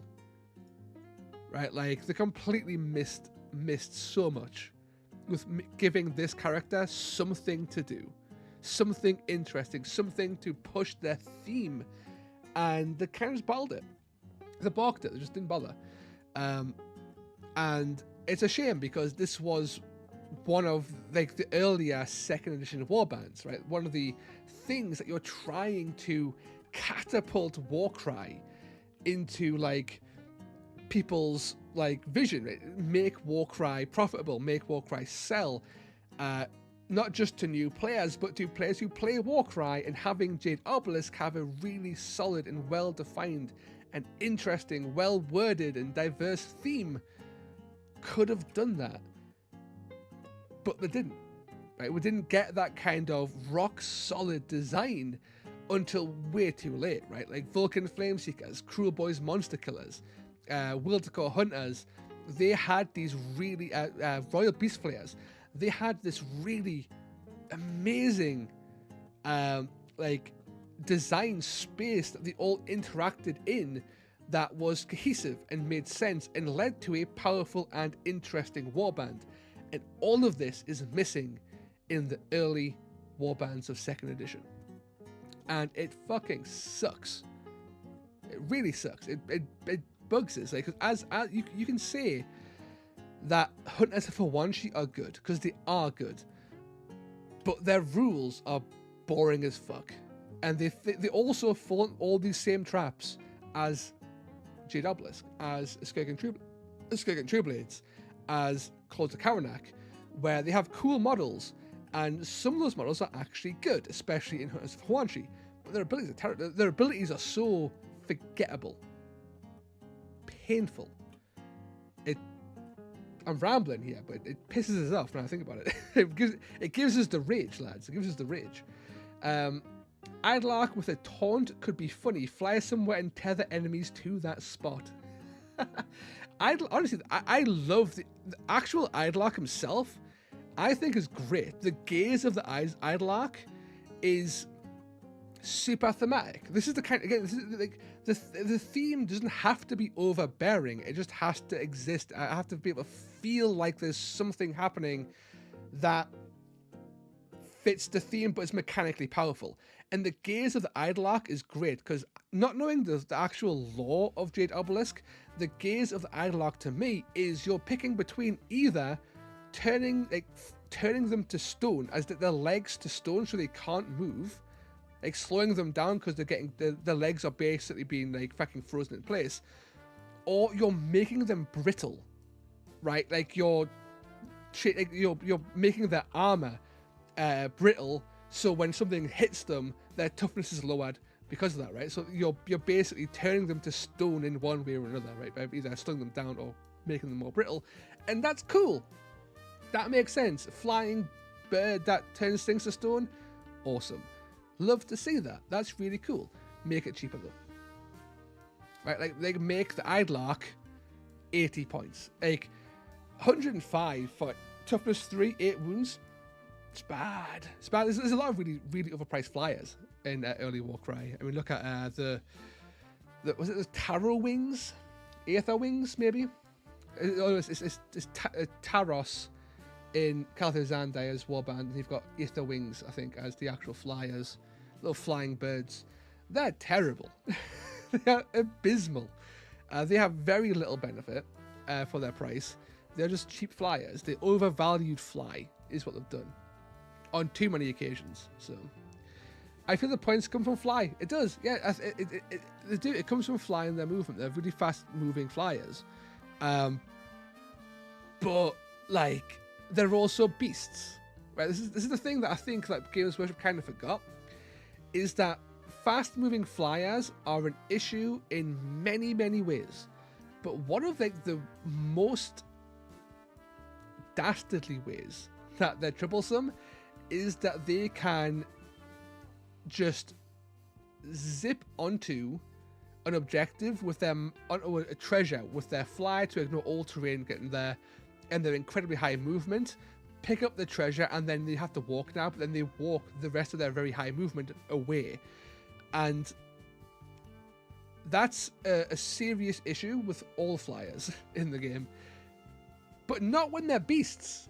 When they're beasts, it doesn't matter as much. They can't do as much to interact with the board other than fly around and just be a pain in the dick.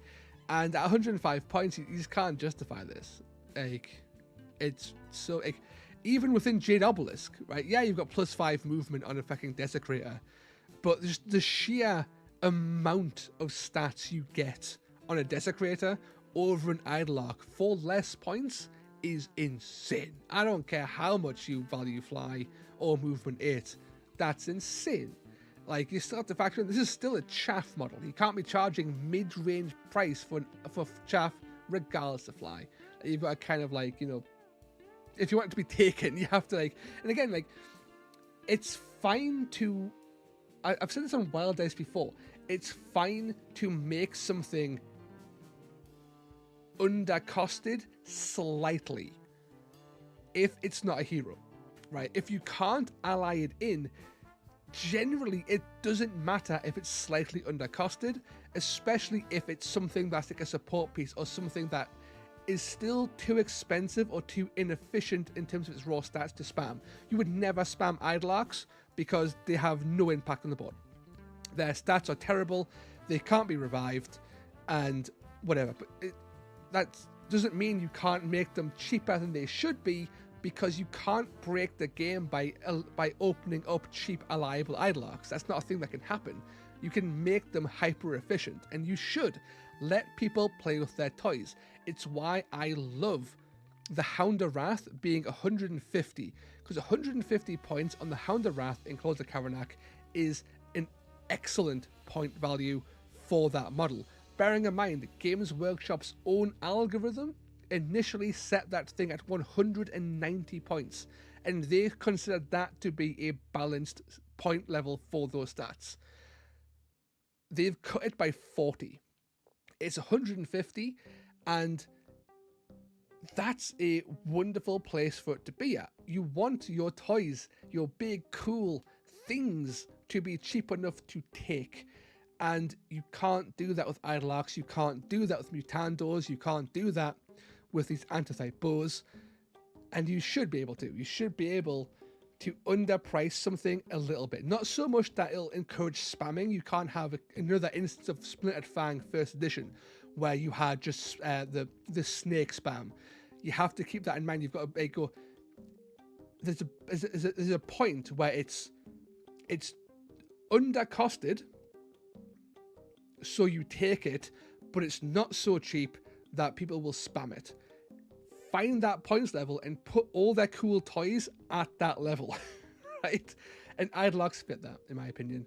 So I'm rambling like crazy today, but I missed out on a Nattering sesh last week. So here, hang on.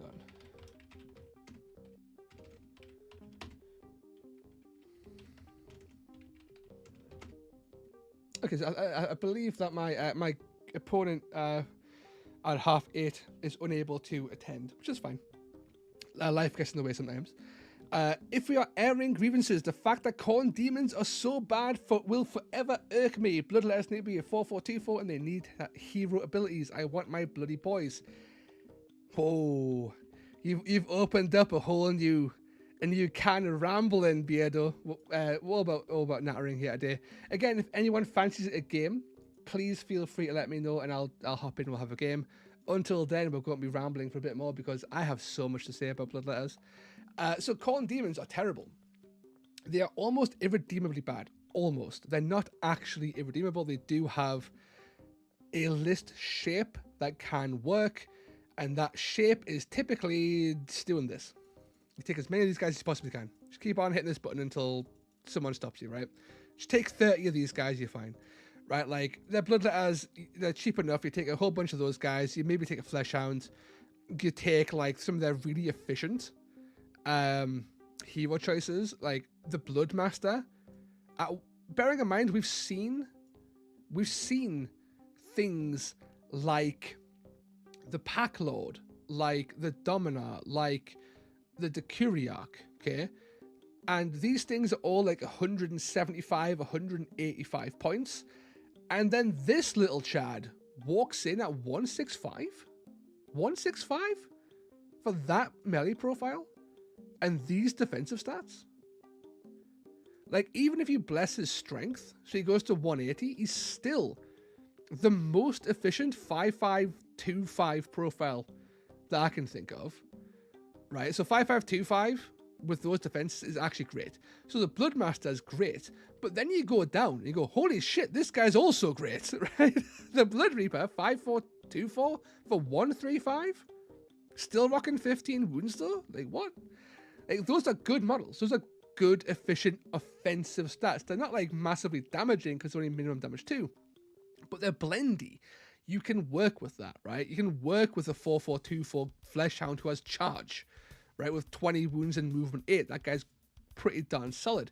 You can even work with Blood Crushers because 25 wounds, 170 points, movement 6 isn't too shabby either.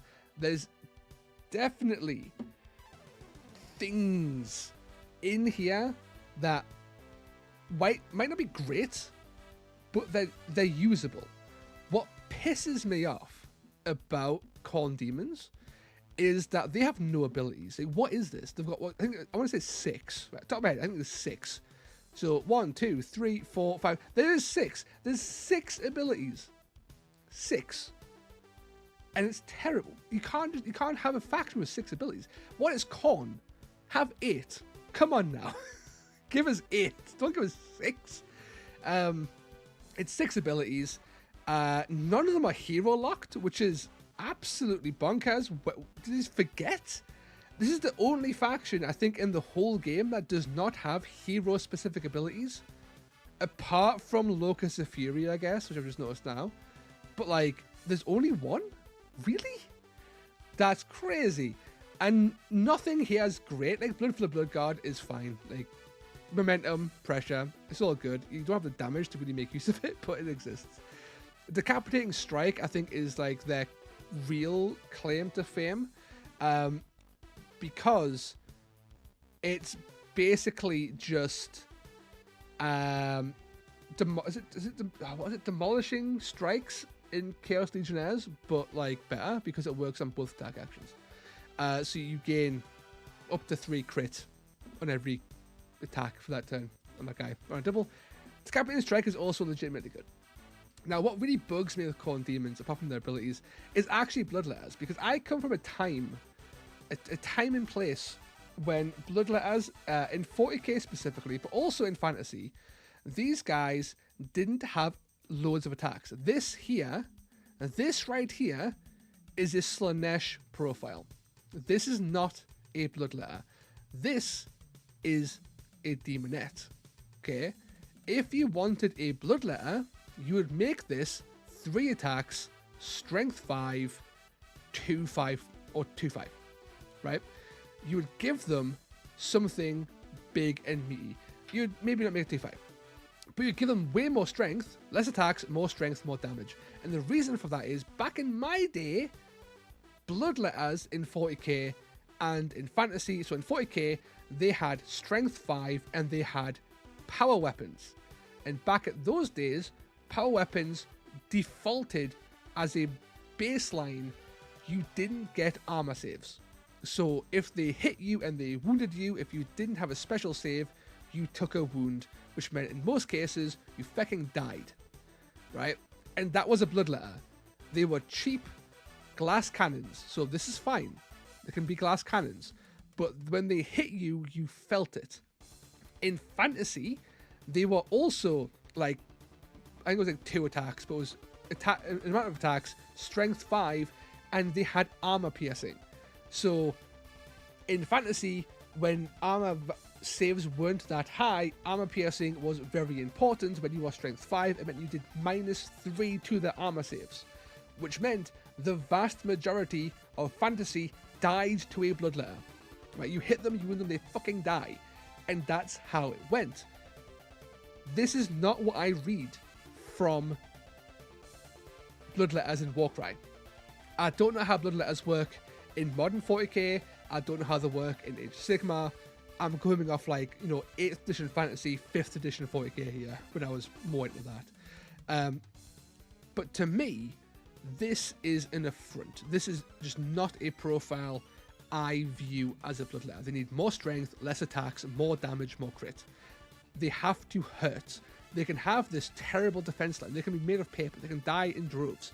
As long as they are efficient, damage-dealing glass cannons, that is fine. This is too unreliable. This reads Slanesh. Nattering, I feel bloodletters could be something like a 3-4 for damage because it meant they do... yeah. Honestly, right? You can make these 2 attacks, strength 5, 3-4 damage. Right? And that would be fine. That could be completely fine.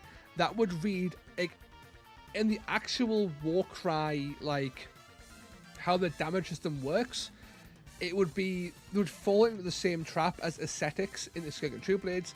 The difference is these guys are 80 points and not 120, so it doesn't really matter. You can have these squishy, unreliable hitters, but when they hit fucking hard. That is what a bloodletter should be. It could totally work. Army-wide strength 4 is so sad. Yes, why? Why would they do that? Right? You see this in Blades of Khorne as well. The vast majority of Blades of Khorne are strength 5. In fact, the fact that the Pack Lord in CLAWS of Karanak is strength 5 is insane, because he's one of the very few models in all of Khorne who has base strength 5. This guy, this is the god of killing people, right? This is the god who revels in gore and bloodshed and killing, right? Less so murder, I think. That's more Cain, but still, in killing people in droves. And yet he blesses, the manifestations of himself, right? The manifestations of his entire concept. He makes him strength 4. He makes a knockoff demonette. What the fuck? Right? The Blood Crushers, strength 4. Fleshhound, strength 4. I see Blood Crusher, right? Why is the Blood Crusher basically giving a bloodletter +1 damage? Is what I'm saying, right? A Blood Crusher is a murder rhino. It is a partially mechanical, blood-fueled death rhino. And you're telling me the death rhino contributes 1 damage? 1? To a blood... Ignoring stats, okay? Ignoring the fact that you also gain 15 wounds. Ignore that, right? But the actual damage difference is 1 damage is crazy.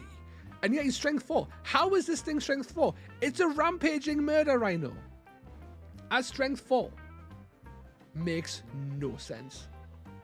Actual rage. Actual rage. I feel hatred. When I see this profile. At the very least, if this thing stays at 4-4-1-4, at the very least, make the fucking Blood Crusher a 5-5-2-5. Come on, give it +1 to all melee stats. What are you doing? That's insane.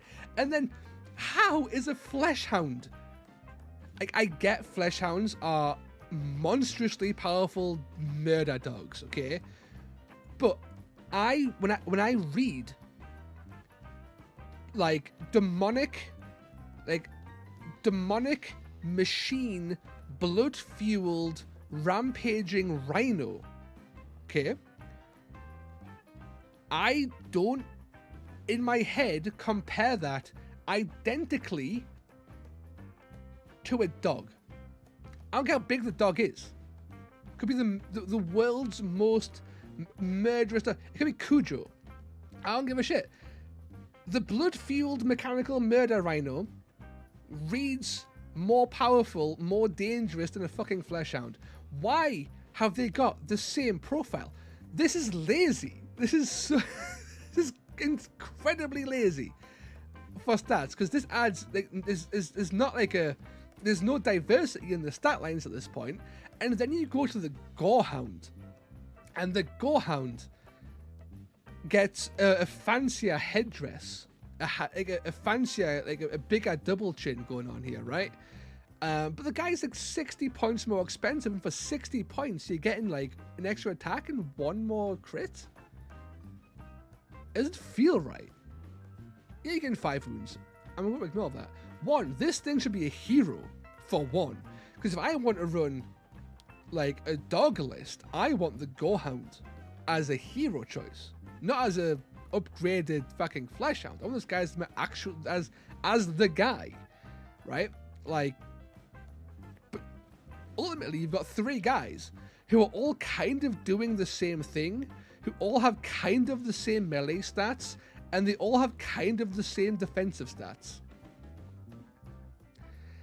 And this isn't a faction with a lot going on when it comes to like actual model diversity, or like the amount of things you can take. And you have 4 fighters, and 3 of them are just the same guy recycled. Like, it boils my piss. It boils my piss. And then you go to, obviously, I said the Bloodmaster and the Blood Reaper are fine. Because of the stupid way that Games Workshop did the compendium, this is more redundancy. Like, this is just more redundancy. These also, annoyingly, compete with the Gorehounds and the Fleshhounds, giving you 5 profiles that are kind of competing for the same thing. Yes, they're slower, yes, they're squishier, but offensively, they've got the same, like, makeup. They're still only strength 4.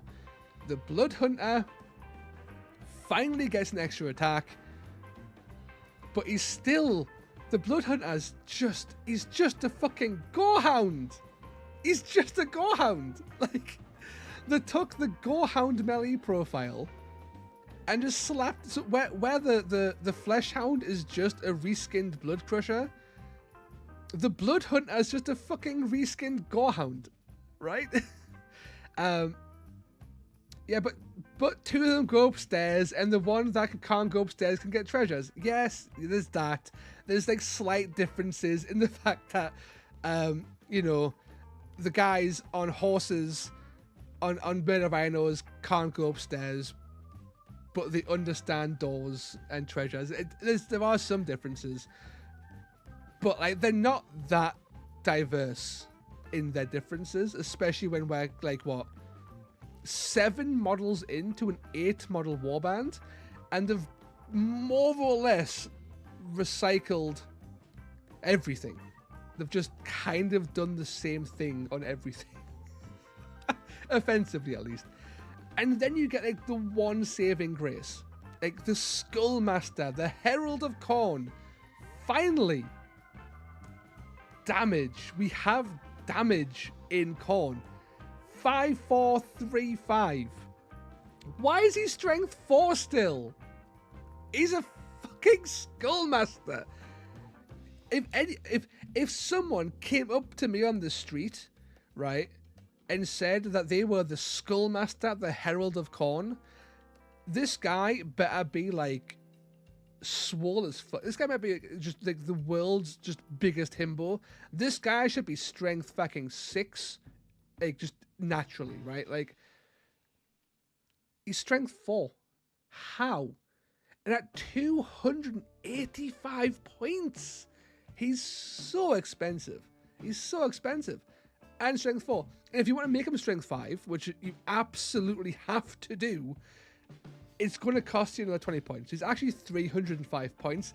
And honestly, at 305 points, the Skullmaster, the Herald of Khorne, as a 5-5-3-5 with 35 wounds and movement 6, is actually takeable. Like, he is, to me, like the backbone of your whole warband. Like, you kind of have to take him, otherwise you have no damage, and then you aren't playing Khorne. Like, you kind of need him, which is really upsetting. But he also, really annoyingly, I don't think he doesn't, yeah. So, despite being the most elite dude in this whole warband, he doesn't get Decapitating Strike, which is the one ability that I actually like in this warband. So their best guy doesn't get their best ability, and honestly, I could slap John Bracken across the backside of the head. Even though John Bracken didn't even do this. This was fucking Andy Pearson. Andy Pearson? Sam Pearson. But this is the list. And there isn't really that much wiggle room. Because, of course, you have to have 20 points on the Skillmaster, right?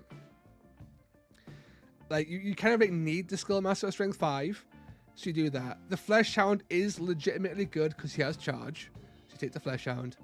And then you take 6 Bloodletters, and that's the list. It's 8 man. And it's just spamming Bloodletters and like some fast things. This list is probably good. It'll probably do something. But it'll be so bland to play. Like, you have like no abilities. You're not doing anything interesting. It's not even like playing like fundamentals. It's just like you've spammed Bloodletters and the 2 good things you can take. And it's just kind of sad. Like, I look at it and I feel a bit like, I feel sad that I made it, right? Like, oof. Can't even go to 10. That's also sad. You go to 9, I guess. Skullmaster and just Bloodletters there, then. You get 9 with that and a blessing or 2. But yeah, Corn Demons are just wrong. Across the board, wrong. There's nothing here that's right. What they need to do is, like, the actual Gorehounds are fine.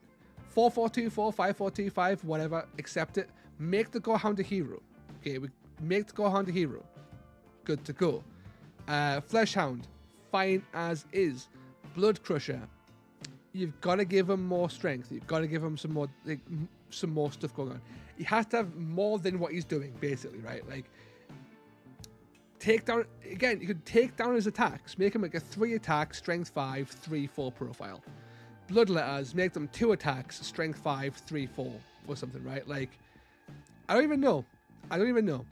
You could do something here, but they need more strength. They need to have drastic diversification of their offensive profiles. What that is, I don't know. I'd have to like sit down and properly ponder it. But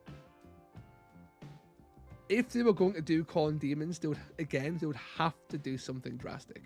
They couldn't just do this shit again. They would have to do something kind of wild with it. With their damage profiles to make them interesting. We can fix them. That's what everyone says. Everyone says that. And you know what's really sad though?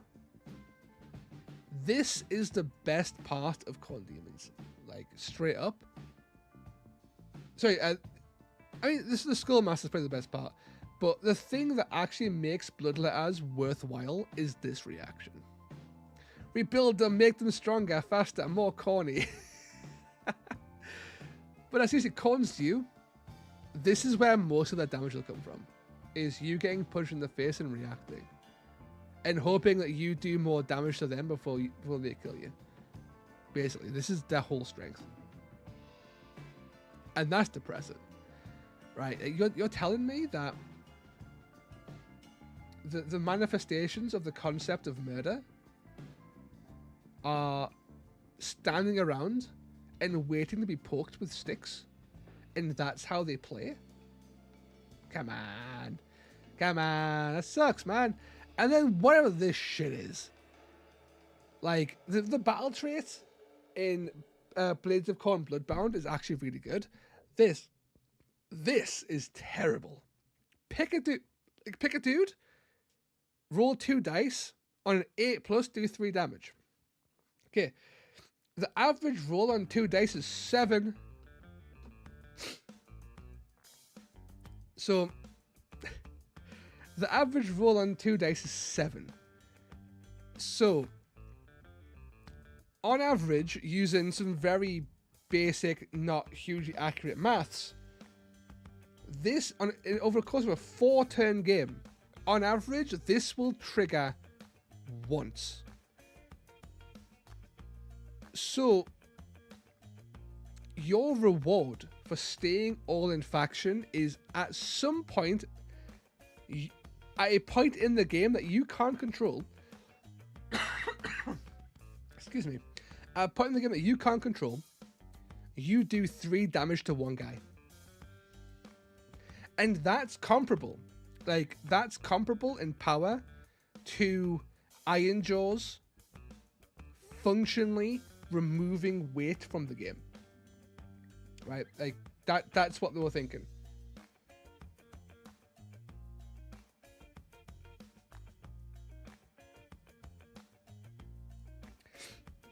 I am coughing my guts up there. I mute the mic, I was dying. But yeah, like if you think that, like, let's assume they were making all the traits in some sort of, like, you know, trying to be somewhat balanced in a vacuum, right? Someone greenlit this existing in a world where Iron Jaws turn off weight. Someone greenlit this to exist when someone allowed fucking hell. I apologize. What's it called? Iron Golems. We make war to exist. Right? Like, it's actually insane that someone thought this was an idea worth putting on paper. Like, what? And it's just the typical Games Workshop response of, let's give the worst factions in Warcry also the worst traits imaginable. Let's not play on their strengths. Let's not try to, like, lead them down a path of interesting list building or, like, mechanical interaction, right? Let's instead just kick them in the dick. And battle traits, this is what that did. That did it with CLAWS of Karanak. They did it with Askig and True Blades. They did it here. They did it with Jade Obelisk to a degree. They did it with fucking all the shitty warbands in the game. And it's like, why? And then they've give, like, the best battle traits in the game typically end up on the best fucking warbands in the game prior to the battle traits being a thing. And it's just like, man, you really have to, like, just rub that in. But I do pray. I pray for a rework of Khorne Demons. It is the last of the truly bottom tier warbands in Warcry. Once they are updated, obviously, like, the bottom tier of Warcry kind of just shifts. So, like, I wouldn't say CLAWS of Karanak are bottom tier anymore. However, if the last of the truly awful tier warbands is made better, does that then shift the low tier to then re-encompass CLAWS of Karanak? Maybe. We'll see how that works. But yeah, Khorne Demons need a lot of help. And the fact that they haven't received a single update, apart from the battle trait, which came with everything, they haven't received a single points change, a single update in any way, shape, or form since the release of Warcry. And they have languished at the bottom of the pile for this long is truly impressive. It's an impressive amount of neglect to show a warband. And it makes us a little bit sad to think about, but one day, right? It's so bad that there isn't even a picture on Warcry showing a player submitted photo of Demons of Khorne. That's where we are. Not enough people play them to even bother submitting a photo to put on the actual website. So, Khorne Demons for you, I guess. I do wonder. I swap and change all the time with this. What would happen if we put Khorne Demons into Khorne Bloodbound and we worked both factions to integrate more effectively? How would that change the makeup of the game? How would that improve or nerf those factions if it became one unified Khorne warband? I don't know, but I would like to see that be a thing one day, maybe, because I find that, like, Blades of Khorne, Bloodbound, and Demons, and Archonites of Zenshun, the Demons of Zenshun, Headless Slash, and the Cyber Slash are basically just trying to do the same thing twice. It's not really variety, so to speak. It's just like here is a different visual theme for the same kind of idea. You could absolutely mesh those together and find a way of like chaffifying up some things or elitifying some things and making them mesh together well. Same with Nurgle. Like Nurgle Rotbringers are a very small warband. Nurgle Demons are a lot bigger. You could totally just slap them together, have one giant mega Nurgle faction, and then just rework them a little bit. And I would love to see that with the announcements of new Nurgle things, right? It would be nice to see, because there was a mixture of like some demonic-y looking Nurgle stuff and some like Rotbringer Nurgle stuff. If they were like, cool, with the new release of Nurgle Rotbringers, here is a full rework of all Nurgle as one mega faction. Could be fun. I don't know. Nerden, point is misses, but with the paper toughness. Yeah, it's a bit weird, right? It's sort of like you kind of want this to be like shared pain, but also like cons too. For a reaction, I don't see. Again, it leans. This is the thing with Chaos Gods, right? Tzeentch and Nurgle are like so unique in how those warbands function on the battlefield, across all of Games Workshop games. The issue with Slaanesh and Khorne is that they just fucking do the same thing. Like, they're just melee-focused murder warbands that have a different visual flair to them, right? And in Warcry, it's more apparent than anywhere else because they kind of have the same abilities. They've both got like, haha, we have a counter-based ability reaction. Our bloodletters are just demonettes. We have like melee-focused cavalry that are, they're just the same warband, only that Slaanesh actually has had thought, because apparently Games Workshop actually give a shit about Slaanesh and less so about Khorne Demons, I guess. But I think we've been nattering for a good 2 hours now, and because of all the nattering, my voice is one, starting to break, and two, I'm coughing more. So I think whatever cold I've got is still kicking around somewhere trying to kill us. So I think I'll call the stream there. 2 hours of just hardcore nattering, a bit of rambling, a little bit of rage towards some design decisions. But thank you all for joining the stream. It's been a great nattering to you all. It's been great interacting with everybody. Please be sure to check out the Mordheim Cross Warcry mod, I guess. Homebrew fan pack for Warcry. It's excellent. Of course, again, I did help in the not in designing it at all, but I offered advice and some consulting to try and iron out some of the quirks. The link is in the pinned comment, and of course, at the top of the comment section, there's also a link to Warcries in the West, the first UK tournament, I think, this year, which is in Bristol.